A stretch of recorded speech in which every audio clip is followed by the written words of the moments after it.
You know, usually when we talk about constructing a skyscraper, there is this expectation of just absolute unyielding precision. Right. Yeah. Like down to the millimeter. Exactly. You look at the site, you see these massive steel beams going up.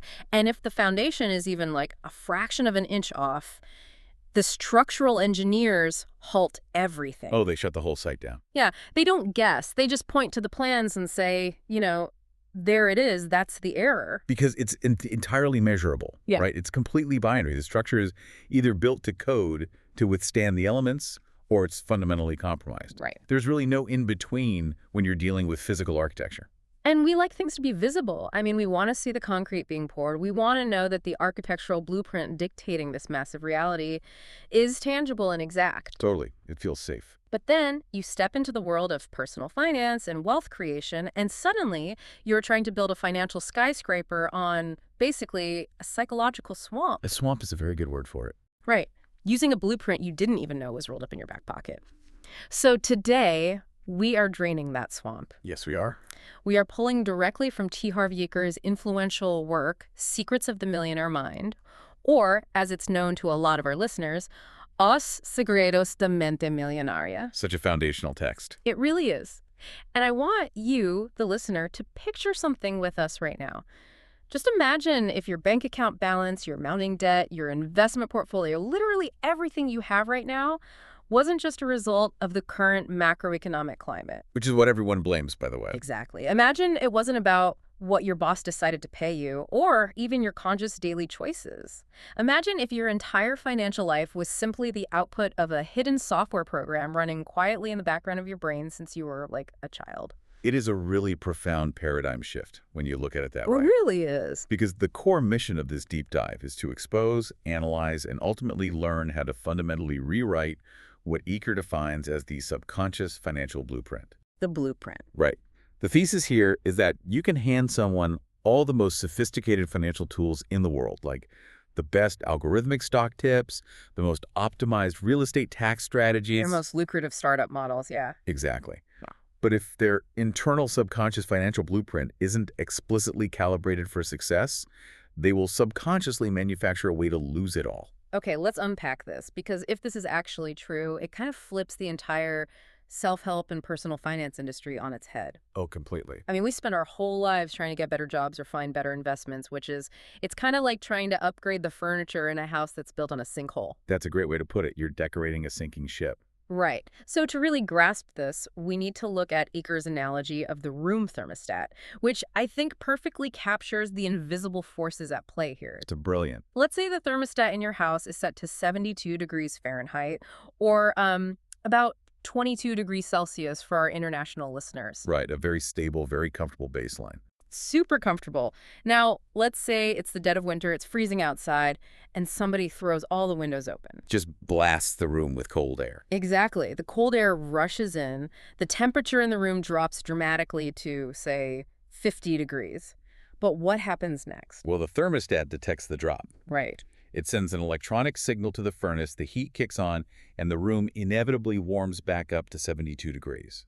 It always relentlessly returns to its baseline. Always. And the mechanism works in the exact opposite direction too, right? Oh, absolutely. If it's a boiling hot summer day and you open the windows, the room heats up to 90 degrees. But that same thermostat detects the anomaly, triggers the air conditioning, and brings the environment right back down to 72. It fights to get back to normal. Exactly. In biology, we call this homeostasis, the body's imperative to maintain a stable internal environment despite external changes. So you don't overheat or freeze to death. Right. And Eker argues that our financial psychology operates on the exact same principle of homeostasis. Wow. Okay, so how does that look with money? Well, if your internal financial thermostat is set to earn, say, $50,000 a year, and you suddenly land a massive commission check or have this viral business success that brings in $200,000. The windows are open, the temperature has spiked. Precisely. But your subconscious mind panics. It interprets that extra money not as a blessing, but as like a severe environmental threat. Yes. The subconscious mind is, at its core, a survival mechanism. It doesn't necessarily care about your happiness. It just cares about keeping you alive. Right. It cares about the familiar, because the familiar means you haven't died yet. So if your thermostat is set for 50,000 and you're sitting on 200,000, your psychological air conditioning kicks into massive overdrive. Okay, so what do? You just start burning cash. Basically, yes. You will suddenly, inexplicably feel the urge to make a highly speculative investment. Or you'll convince yourself you desperately need a luxury vehicle that depreciates the moment you drive it off the lot.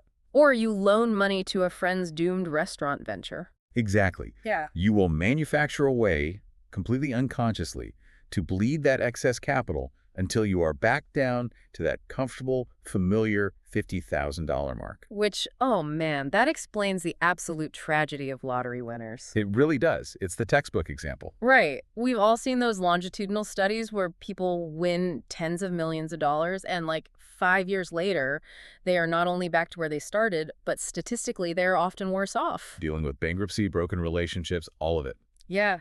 And it's not because they are inherently flawed or unintelligent people. It's because their internal thermostat was never recalibrated for millions. They didn't have the blueprint for it. Exactly. Their subconscious viewed that sudden influx of wealth as a blazing 150-degree room, and it did everything in its power to cool it down. What's fascinating here is that the source material illustrates this phenomenon by looking at the opposite end of the spectrum, too. Oh, like people who lose everything. Right, using the archetype of the billionaire. The book uses Donald Trump as a structural example from the era it was written. Okay, sure. You observe a billionaire who leverages themselves entirely, faces a massive market correction, and goes entirely bankrupt. They lose billions. Just wiped out. Completely. Yet within a few short years, they have navigated back to their previous net worth and often exceeded it. Why does that happen? Because their thermostat is set differently. Exactly. A billionaire's financial thermostat is firmly set to billions. If they drop down to merely being a millionaire, their subconscious views that as freezing cold. $1 million is an absolute failure to them. Right, it's a failure of their baseline reality. Yeah. Consequently, their psychological furnace kicks into massive overdrive. They hustle, they leverage, they negotiate because they're structurally incapable of resting until they return to their baseline. So the capital is lost, but the most vital asset, the billionaire mind, remained perfectly intact. Precisely. It's all about the blueprint. You know, that reframes the entire concept of wealth building. We spend an inordinate amount of time agonizing over how to change the amount of money we currently have rather than examining the thermostat setting that dictates our capacity to actually hold it. That is so true. And it leads us directly into the underlying mechanics, Eker details, which he calls the process of manifestation. Okay, what is that? It is a sequential formula. Thoughts lead to feelings, feelings lead to actions, actions lead to results. TFAR. VFAR, got it. It suggests that every tangible result in your life originates from a thought. But the critical question is, where do those initial thoughts come from? They just pop into our heads, right? Well, they aren't random. They are generated by the information stored in the deep files of your mind. They come from the blueprint. Okay, I hear that. And the TFAR formula sounds incredibly logical on paper. But I'm going to push back here on behalf of the listener. Please do. Because I know plenty of people, myself included at various points in my life, who sit around thinking about being wealthy all day long. Oh, sure. The Think and Grow Rich crowd. Right. We read the financial news, we visualize success, we feel highly motivated and pumped up about it, we have the thoughts and the feelings. But the results don't match. Exactly. We aren't all walking around with seven-figure portfolios. So just thinking about it clearly isn't the whole picture. It feels like there's a massive missing link between the thought and the actual manifestation. It's a crucial distinction, and the friction you were pointing out is exactly where most people get stuck. So what's the missing link? It lies in the profound difference between conscious desires and subconscious programming. Let's modernize the analogy a bit.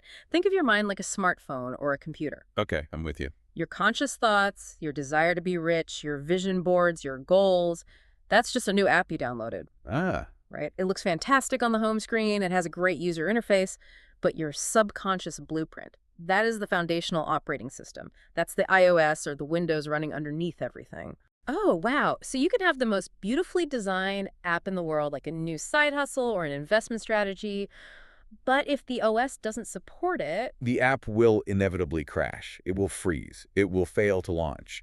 The operating system always, without exception, overrules the individual application. That makes so much sense. Eker actually uses an organic metaphor to describe this. The tree of life.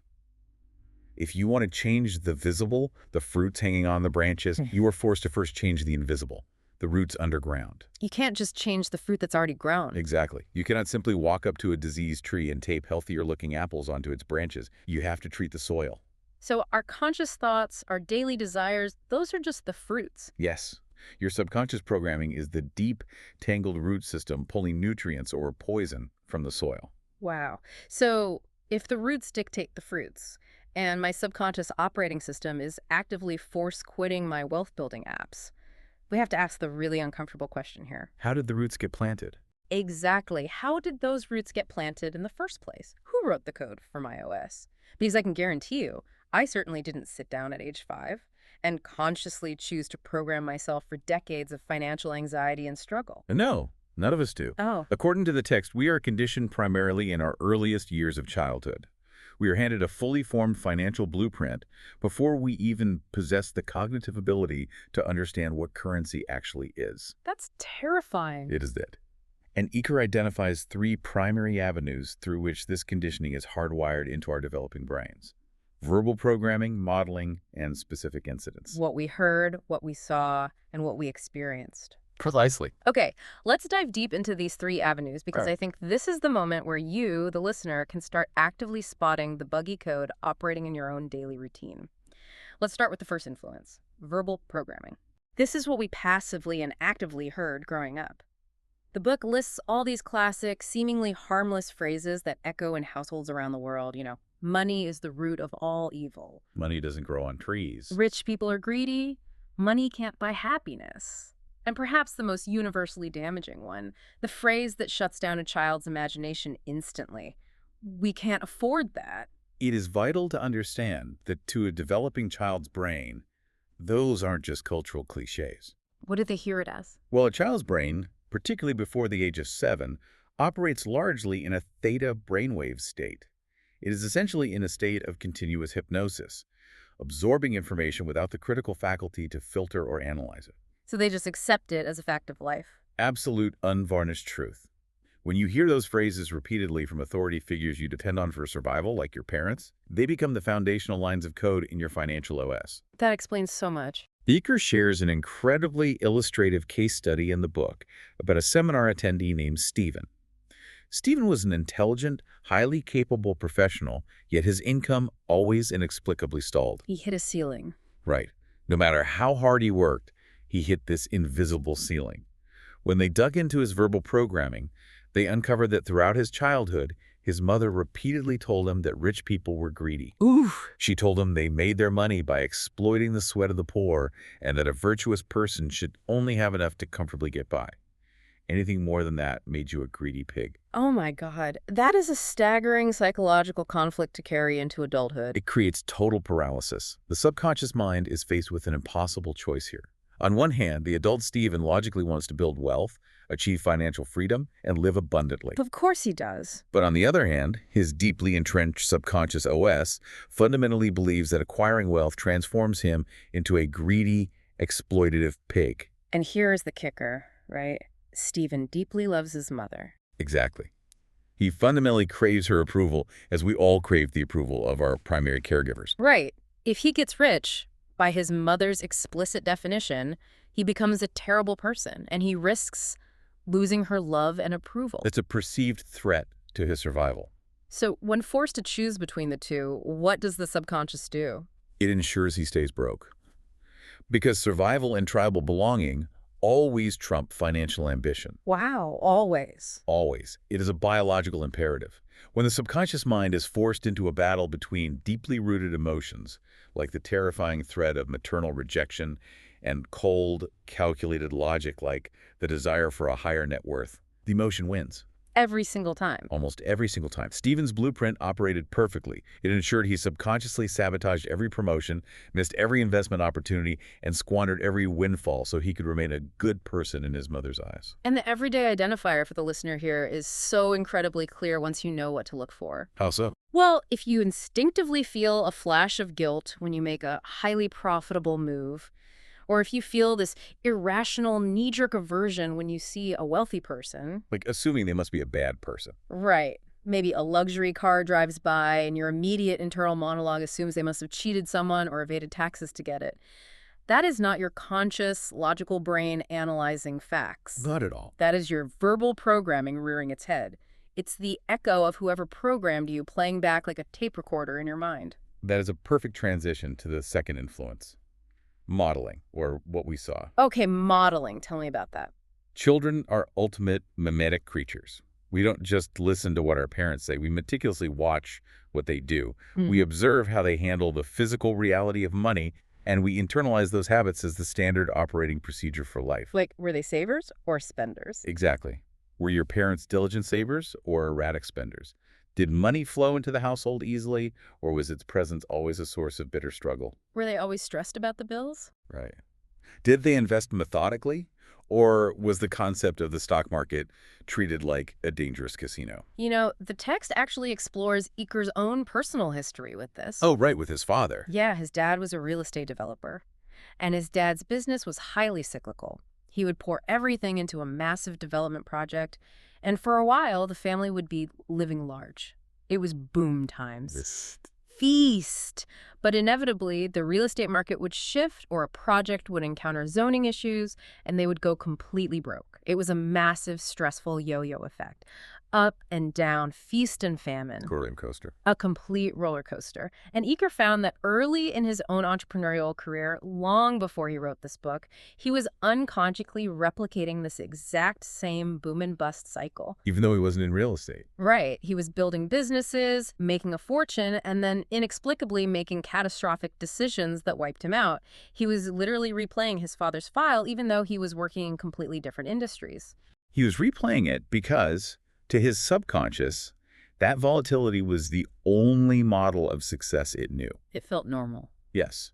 The subconscious says, we are making money now. Excellent.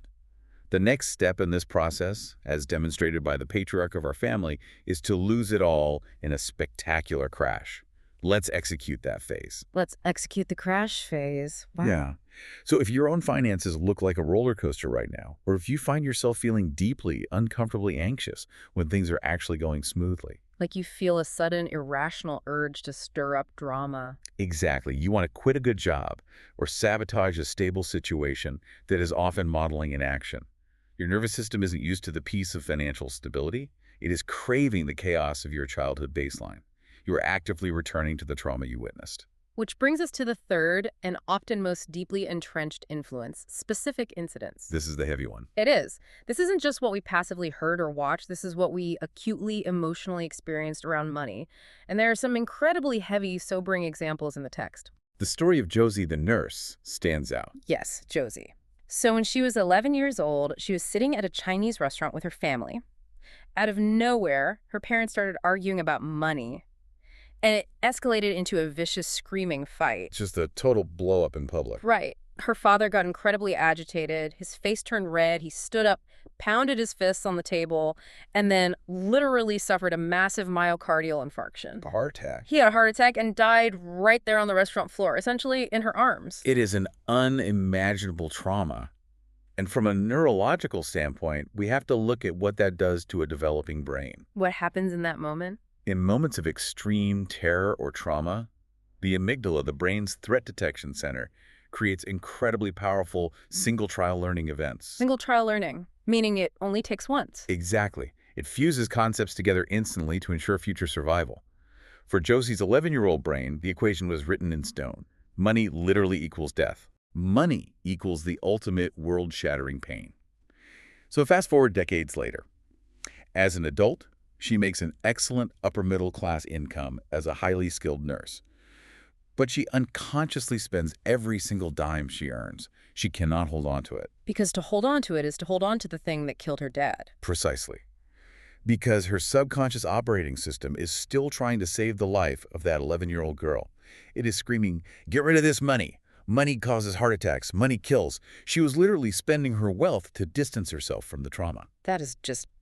Man, it gives you chills. It shows how deeply intertwined our bank accounts are with our emotional scars. They are inseparable until you do the work. But here's where it gets really interesting, especially for anyone listening who is currently in a relationship or a marriage. Akers shares a much more common, but equally disruptive story about his own marriage. The ice cream truck story. Yes. When his wife was a little girl, whenever the neighborhood ice cream truck came down the street, she would excitedly run to her mom and ask for a quarter. Her mom would almost always reply, "I don't have any money, go ask your dad." Right. So she would run to her dad, he would give her the quarter, she'd buy the ice cream and be absolutely thrilled. Now, what did her developing brain learn from this repetitive loop? Two very distinct files were created. The first being that women don't have money, only men do. Exactly. And the second, money equals immediate, sugary pleasure. Money is ice cream. It's meant to be enjoyed immediately. Right. But contrast that with Aker's own upbringing. He grew up in a household where money was viewed through a lens of scarcity and survival. It was a tool meticulously hoarded for future security.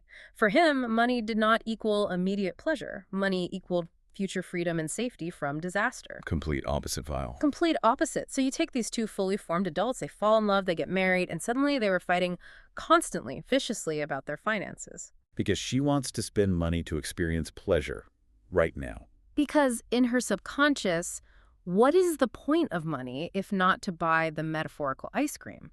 And he is looking at her spending habits, and his nervous system is absolutely panicking. Right. He's thinking, you are actively destroying our future freedom and safety. They thought they were fighting about the physical dollars and cents. They thought they were fighting about the budget. But they weren't. No. They were fighting about conflicting subconscious blueprints. Immediate pleasure versus future survival. It's a profound realization that can save marriages. Couples arguing over finances are almost never clashing over the actual arithmetic. It's never about the $50 purchase. Never. They are clashing over mismatched blueprints and childhood conditioning.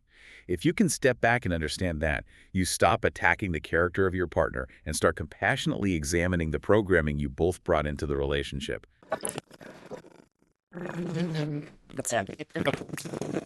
The outdated software running in the background, making us feel guilty for succeeding, causing us to yo-yo our income, or making us fight bitterly with our partners over a latte. Right. Now that the listener knows how to spot the buggy software, the ultimate question is, how do they write new code?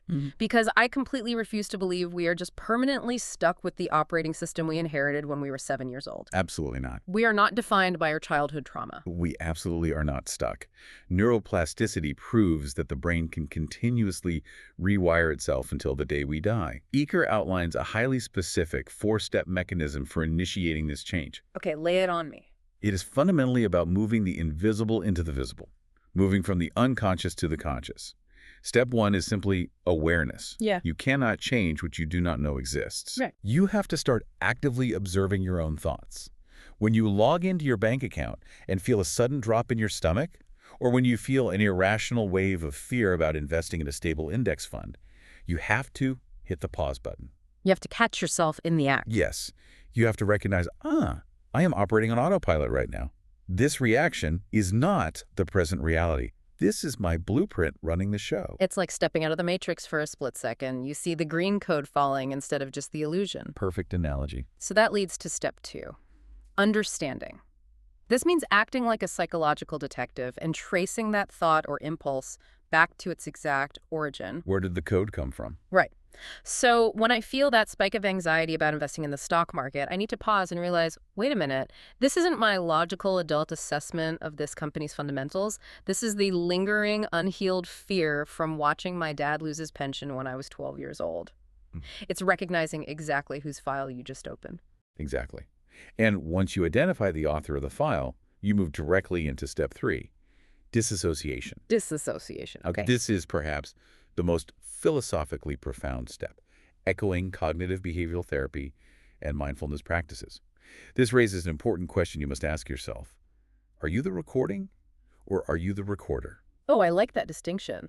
That separates identity from habit. Exactly. You are not the recording. You are the consciousness observing it. You are not your past programming. Once you realize that a fear or a financial habit originated outside of you, from your parents, from societal messaging, from an isolated childhood incident, you can cognitively and emotionally distance yourself from it. You can unidentify with it. Yes, you can literally look at that belief and say, That is my mother's belief about money. It is not mine. It served her in her context, but it does not serve me in mine. Wow. You have the ultimate power in the present moment to choose differently. You acknowledge the old file exists in the cabinet, but you consciously decide not to open it today. And then it comes the final step. Step 4, reconditioning. This is where we write the new code. The fun part. Yeah. And Eker uses a very specific and frankly somewhat controversial tool for this, verbal declarations. He isn't just advocating for quietly thinking happy thoughts or traditional meditation. He wants you to actually state things out loud. He does. In the text, he explicitly instructs the reader to put their hand on their heart and say things like, "My inner world creates my outer world," and then physically touch their head and declare, "I have a millionaire mind." The physical somatic aspect of this is highly intentional. It's not just theater. It's not. No. By speaking it aloud, you are engaging Broca's area of the brain for speech production and Wernicke's area for language comprehension.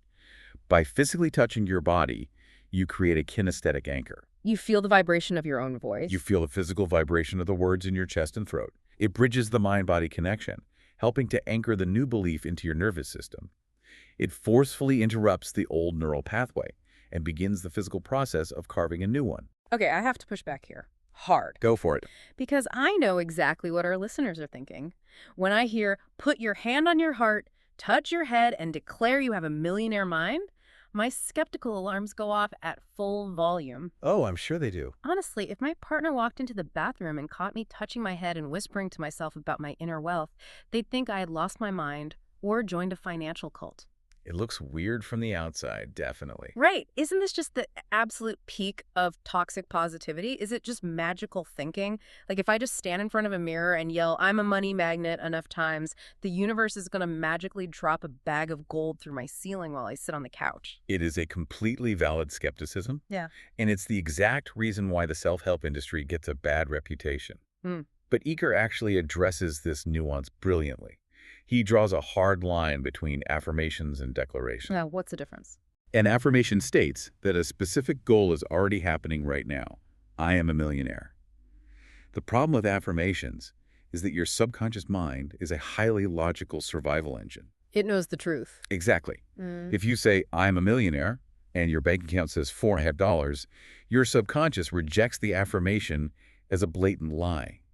It creates cognitive dissonance and actually increases anxiety. Oh, because it feels like you're just lying to yourself. Right. A declaration, on the other hand, is simply stating an intention to adopt a specific status or take a specific action. I have a millionaire mind is an intention to think differently. It's setting a direction, not claiming a fake reality. Precisely. It's not about ignoring reality or pretending your current financial mess doesn't exist. It's about deliberately, forcefully choosing thoughts that empower you to take action rather than submitting to thoughts that drain your agency. Okay, that makes infinitely more sense. You are basically replacing the weeds in your mental garden with actual seeds. Precisely. If your mind is a garden, you have likely spent your entire life letting weeds, negative beliefs, fears, inherited anxieties grow completely unchecked. Declarations are the physical act of intentionally planting seeds of wealth. But you still have to do the work, right? Oh, absolutely. Now, to be clear, you still have to water the seeds. You still have to do the hard work. You still have to study the market and build the business. The declaration just ensures that the crop you are growing is actually what you want to harvest. All right, so if we are planting new seeds to truly recondition the mind, we need completely new files to put into this mental cabinet. The old files are corrupted. We are throwing them out. Good riddance. Let's talk about the specific wealth files, or the archivos de riqueza, as they are outlined in the sources. These are the core fundamental mindsets that distinguish the wealthy from the poor and the middle class. Let's explore file number 1, creators versus victims. The huge one. The premise is that rich people believe, "I create my life," while poor people fundamentally believe, "Life happens to me." This is the bedrock of all psychological change. In psychology, this is known as having an internal versus an external locus of control. Locus of control. Yes. If you have an external locus of control, meaning you believe your fate is decided by the economy, the government, or your boss, then you will suffer from learned helplessness. Because you have no power. Right. If you don't believe you are at the steering wheel of your financial vehicle, then none of the other wealth files matter. You're just a passive passenger waiting for a crash. So how do we know if we're doing this? Eker highlights three massive victim clues to watch out for in your own daily behavior. First is blaming, pointing the finger at the stock market, the current political administration, your industry, or your spouse. Always someone else's fault. Exactly. Yeah. Second is justifying. This is incredibly insidious. It's saying things like, well, money isn't really that important anyway. Which he calls out so brilliantly in the text. He poses a hilarious hypothetical. He says, if you walked around constantly telling your husband, your wife, or your best friend that they weren't really that important, how long would they stick around? They'd be gone by tomorrow. Exactly. Money operates on the exact same energetic frequency. If you constantly justify your lack of it by telling yourself and others that it isn't important, you will actively repel it from your life. It is a self-fulfilling prophecy. And the third victim clue is complaining. Eker leans into a universal law here. Whatever you focus on expands. Whatever you focus on expands. This isn't mysticism, it's neuroscience. Your brain has a reticular activating system that acts as a filter. When you complain, what are you instructing your brain to focus on? The negative stuff. The problem, the negative, the obstacles, the lack of resources. Therefore, by the law of focus, your brain will literally filter out opportunities and only show you more reasons to be miserable. Complaining acts as a giant, incredibly effective magnet for misery. Okay, let's move to the next logical question. If we accept that we are the creators of our lives and stop complaining, why do so many people who work incredibly hard still stall out financially? It's a great question. Right. It seems like they are making a massive effort, but they are just surviving the month, not actually building wealth. This brings us perfectly to the second wealth file. Playing to win versus playing not to lose. Yes, the defense versus offense argument. I think of this like a sports game. If you go onto the soccer pitch and your entire strategy is just to play defense, to cluster all your players around your own goal so the other team can't score, what are your chances of actually winning the game? 0. You will never, ever score a goal. The text points out that middle-class people play the money game purely for comfort. They just want to be comfortable. They want to pay the bills and maybe take one vacation a year. But comfort is a trap. But here is the brutal truth. If your ultimate goal is just to be comfortable, you will never ever get rich. However, if your goal is to be rich, you will likely end up extremely comfortable as a byproduct. It's the behavioral economics concept of loss aversion. We are evolutionarily wired to feel the pain of losing $100 twice as intensely as the joy of gaining $100. So we play scared. The middle class plays not to lose, which dictates a life of extreme caution and mediocrity. The wealthy play to win, which requires calculated risk, vision, and aiming far beyond mere survival. But this raises a fascinating paradox. If people are playing to win, why are there so many high earners, doctors, lawyers, executives, who make massive salaries but are completely broke behind closed doors? Ah, yes, the high-income broke professional. Right. They're living paycheck to paycheck on $250,000 a year. This leads us to the third and perhaps most crucial wealth file: net worth versus income. Society has a pathological obsession with income. Absolutely. Every conversation is, how much do you make? We equate salary with wealth, but the truly wealthy don't care about their salary. They obsess over their net worth. If we connect this to the bigger picture, the societal obsession with income exists because income funds consumption, and consumption is visible. You can see the new car, you can see the designer clothes. So you can't see the savings account. Exactly. Net worth money sitting quietly in index funds or real estate equity is invisible. It doesn't stroke the ego in public. But relying solely on income is a catastrophic error because of Parkinson's law, which is heavily emphasized in the text. Parkinson's law, that's the one about expenses, right? Yes, Parkinson's law dictates that expenses will always naturally rise to meet income. It is the hedonic treadmill. If you get a raise, your subconscious immediately justifies leasing a better car. If you get a bonus, you book a luxury trip. Your thermostat adjusts the spending to match the earning. Eker refers to focusing only on income as driving a one-wheeled bus.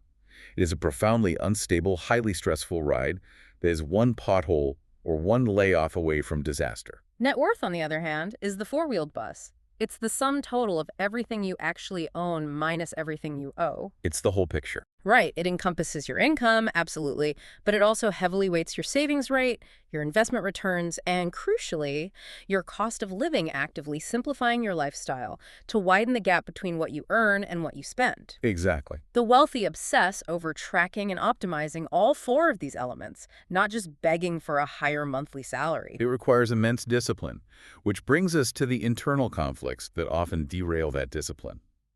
The fourth wealth file tackles a massive, deeply ingrained societal myth, the mentality of both and versus either whore. Oh, this one is huge. From a very young age, we are fed this pervasive lie that life is a zero-sum game, and we have to choose. You can have immense wealth, or you can be truly happy. You can be rich you can be a good, ethical, spiritual person. You can have a thriving career, or you can have a deeply connected family life. It's always an or. I love Eker's analogy here. He says believing you have to choose between wealth and happiness is like asking, what's more important, your right arm or your left leg? You obviously want and need both. Exactly. This either-or mentality comes from a deeply rooted place of scarcity. It assumes there's only so much goodness to go around. The both-and mentality is rooted in absolute abundance. And Eker provides a brilliant, tangible illustration in the text to prove that money isn't inherently evil, that it doesn't corrupt, and that it isn't a zero-sum game. He uses the $5 bill analogy. Oh, I love this one. Walk us through it. Let's actually play this out to see the macroeconomic reality of it. Yeah. Imagine I have a physical $5 bill, and I use it to buy a cup of artisan coffee from you. Okay, so I have the $5, and I turn around and use that exact same $5 bill to buy a new notebook from the stationery supplier down the street. And then that stationery supplier takes that identical piece of paper and uses it to buy a sandwich from the deli next door. Right. The exact same physical piece of paper is circulated, but look at the value created. You created $5 of value for me, $5 for you, and $5 for the deli owner. So $15 of value from a $5 bill. It generated $15 worth of economic value in the community, and nobody lost a single thing. Money in circulation does not deplete. It accelerates value. It acts as an economic multiplier. So it's not hoarding, it's helping. Precisely. Having money doesn't diminish your spirituality or your goodness. It merely amplifies your ability to exchange value and help others on a much larger scale. That concept completely shatters the subconscious guilt so many people carry around receiving money, which flows perfectly into the final wealth file we are unpacking today, being an excellent receiver. We are so bad at this as a society. We really are. Why are so many incredibly hardworking people so utterly terrible at receiving compliments, gifts, or financial windfalls? It almost always comes down to an acute, deep-seated feeling of unworthiness. Imposter syndrome. Many of us are heavily programmed by religious or cultural institutions to believe it is inherently better, more noble to give than to receive. But you need both sides for a transaction. Exactly. Logic dictates that every transaction requires two parties. For every giver, there must be a receiver. If you categorically refuse to receive out of a misplaced sense of nobility, you are actually blocking the flow of abundance for both yourself and the person trying to give. You're denying them the joy of giving. Right. Nature abhors a vacuum. If you actively expand your psychological and financial capacity to receive, the universe or the marketplace will rush in to fill it. But if you shrink your capacity through chronic guilt or feelings of unworthiness, the marketplace will simply redirect that wealth to someone else who is open and willing to receive it. Eker's advice here is so simple, yet so profound. He says if you are walking down the street and you find a dirty penny on the sidewalk, do not ignore it. Pick it up. Pick it up, hold it, and enthusiastically celebrate it. Say out loud, I am a money magnet, thank you. I know it sounds silly to get excited about 1 cent, but it's not about the purchasing power of the penny. No, it's about the conditioning. It's about training your reticular activating system. It's about signaling to your subconscious OS that you are officially open for business. You are practicing the muscle of being a willing, joyful receiver without a shred of guilt. Exactly. It's about building the neurological habit of acceptance. Okay, this brings us to what I consider the absolute most critical part of this deep dive. Theoretical psychology is fascinating. Analyzing our childhood trauma is illuminating. But as Eker rightly points out, human beings are fundamentally creatures of habit. We have to take action. If you just listen to this and nod along, nothing will change. To move this from theoretical knowledge into actual cellular behavioral change, you need a concrete, uncompromising action plan. So let's build it. Let's co-create a weekly and daily plan for the listener based exactly on the Soñamente Millonaria, the actions of the millionaire mind detailed in the text. Let's start with the daily actions, which act as immediate pattern interrupts. The first one is going to feel extreme, but is necessary. Eker calls it the throat slit gesture. Oh. The instruction is this. Whenever you catch yourself complaining, blaming someone else, or justifying your lack of success, those victim clues we discussed, you must physically take your index finger and slide it across your throat. I can already hear the listener saying, whoa, that is incredibly intense and morbid. And it is. But let's look at the psychology of why he prescribes this. It's about interrupting the amygdala. Exactly. When you are complaining, your amygdala has hijacked your brain. You are in a negative feedback loop. You cannot just think your way out of it because your logical prefrontal cortex is offline. You need a somatic, physical intervention. Something visceral. Sliding your finger across your throat is visceral. It forcefully interrupts the neural pattern of financial self-sabotage. You are physically reminding your nervous system that complaining is literal financial suicide. It snaps you out of the hypnotic trance of victimhood. It is a profound pattern interrupt. The second daily action is the small, small, small technique. Okay, what's that one? Throughout your day, when you are faced with a problem that feels massive, overwhelming, and you feel panic setting in, maybe a massive tax bill or a failed project, you point to yourself, say, small, small, small, take a deep breath, and declare, I am bigger than this problem. I can handle this. Oh, I like that. It instantly shifts your cognitive perspective. You stop viewing yourself as a tiny victim crushed by a giant circumstance, and you reframe yourself as the massive creator capable of solving a temporary puzzle. Next is the financial freedom jar. I absolutely love the elegance of this. You get a physical, transparent jar, put it in a highly visible place in your house, and every single day, without fail, you put some amount of money into it. Even just a coin. Now let me push back as the skeptical listener again. How on earth does saving a few spare pennies a day actually reprogram a 30-year-old psychological block? It feels like trying to empty the Pacific Ocean with a plastic teaspoon. If you look at it purely mathematically, you are absolutely right. The pennies will not make you rich through compound interest. But the jar is not an investment vehicle. It is a psychological priming tool. Like the penny on the street. Again, it utilizes the reticular activating system, where your daily attention goes, your energy and focus flow. By physically taking an action every single day that aligns with the explicit goal of financial freedom, you are forcing your brain to keep wealth building at the forefront of your consciousness. You're training your brain to look for wealth. You are training your brain to constantly scan your environment for financial opportunity rather than financial threat. And the final daily action brings closure to the day, the end-of-day review. Before you go to sleep, you write down one specific thing that went exceptionally well that day and one thing that went terribly wrong. And then you ask the hard question. Then you ask yourself a critical, uncompromising question. How did I create this? If other people were involved in the disaster, you ask, what was my specific part in creating this dynamic? Radical accountability. This is the ultimate exercise in extreme ownership. It completely rewires the brain's confirmation bias. Instead of looking for scapegoats, it trains your brain to constantly see your own agency and locus of control in every aspect of your life. Those daily habits rewire the software. Now, we must address the hardware, the actual plumbing of your financial ecosystem. The account. This is the weekly and monthly action plan based on Eker's highly structured account system. The foundation of this system is the 10% rule for the financial freedom account. This is the non-negotiable bedrock of Eker's methodology. You open a specific separate bank account, preferably at a different institution so you aren't tempted to transfer funds, and you deposit 10% of all your income into it immediately after taxes. First thing, pay yourself first. The rule for this account is absolute. This money is never, ever, under any circumstances, to be spent on lifestyle or emergencies. It is only to be invested to create passive income. It is your golden goose. You do not butcher the goose to buy a television. But here is where Eker departs from almost every other financial guru on the planet. Most financial advice is rooted in sheer deprivation. Cut up your credit cards, never buy a latte again, eat beans and rice for a decade. Which is miserable. It is. The problem with this approach lies in behavioral psychology, specifically the concept of ego depletion or willpower fatigue. Human willpower is not an infinite resource. It is a muscle that fatigues. So if you just restrict, restrict, restrict. If you force yourself into strict financial deprivation, your spirit gets starved. Eventually, that deprived, ignored inner child will rebel. You will suffer a catastrophic breakdown in discipline and go on a massive spending binge, sabotaging years of savings. It's exactly like a diet. In the exact same way a person on a starvation diet eventually binges on junk food. Which brings us to my absolute favorite account, the play account.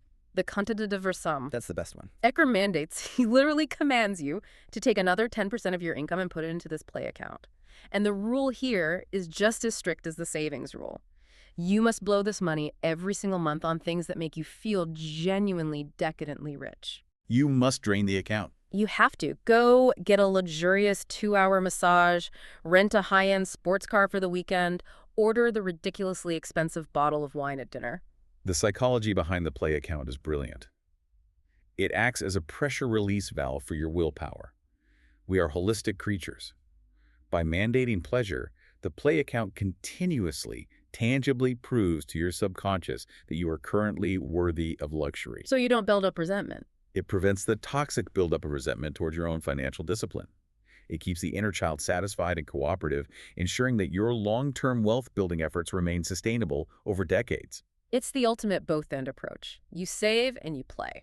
Exactly. Then we have the education account. Yeah. You allocate another 10% strictly into your own learning, books, seminars, high-level coaching, courses, because the market only rewards value and your value is dictated by your skill set. As the famous quote goes, if you think education is expensive, try ignorance.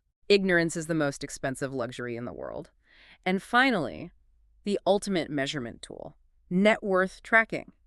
Every 90 days, every single quarter, you sit down with a spreadsheet and track your net worth to the exact penny. All your assets minus all your liabilities. Every 90 days. This forces the issue because, again, what you focus on expands. By tracking it meticulously, you force your subconscious to engage with the cold, hard reality of your wealth-building trajectory. No more hiding. You step out of the murky, emotional waters of guessing how you are doing, and you step into the clear, binary, undeniable reality of the math. The numbers do not lie, and they do not carry childhood trauma. They just tell you if the blueprint is working. So what does this all mean when we put it together? It means this entire action plan, the jar, the tracking, the accounts, isn't really about the arithmetic of moving money around from checking to savings. Not at all. It's a fundamental psychological restructuring. Every time you physically do the throat slit gesture to stop a complaint, every time you drop a penny in that glass jar, every time you guiltlessly spend your play account money on a massage, you are actively hacking your own source code. You are rewriting the OS. You are constantly physically proving to your subconscious that you are worthy, you are capable, and you are entirely, unequivocally in control of your financial destiny. It's a complete reclamation of power. We started our journey today by uncovering the hidden, invisible programming that has been quietly running our financial lives in the background. Right. We realized that our current financial... We vaguely trace those blueprints back to their chaotic origins. The careless words of our parents, the flawed models we observed, the emotional, sometimes traumatic incidents we endured as children. The root of the tree. But most importantly, we learned the philosophical and practical steps to disassociate from those old files. We recognize the ultimate truth. We are not the recording. We are the conscious recorder. We have the power to change it. And using Eker's specific, actionable tools, we can completely format the hard drive and install a brand new operating system, complete with daily maintenance and weekly routines to ensure the system runs smoothly and inevitably toward wealth. It's an incredible, life-altering shift in perspective. You aren't at the mercy of the global economy, you aren't a victim of your boss's payroll decisions, and you aren't bound by the struggles of your parents. You are only at the mercy of your own blueprint, and for the first time, you are holding the eraser and the pen. It's all in your hands now. I want to leave you, our listener, with one final provocative thought to ponder as you go about your week. I want you to think about your absolute biggest financial goal. The one that feels slightly crazy to even say out loud. The one you keep hidden because you are afraid people will laugh. Keep it in your mind. Picture it vividly. Now ask yourself, is the only thing actually standing between me and that reality just a dusty, outdated, inherited file sitting in the back of my mental cabinet? And if the answer is yes, what magnificent new file are you going to replace it with today? Thank you for joining us on this deep dive. Start observing your thoughts. Start filling up that jar. Start filling up that financial freedom jar, even if it's just with a single penny today. And until next time, keep upgrading your operating system.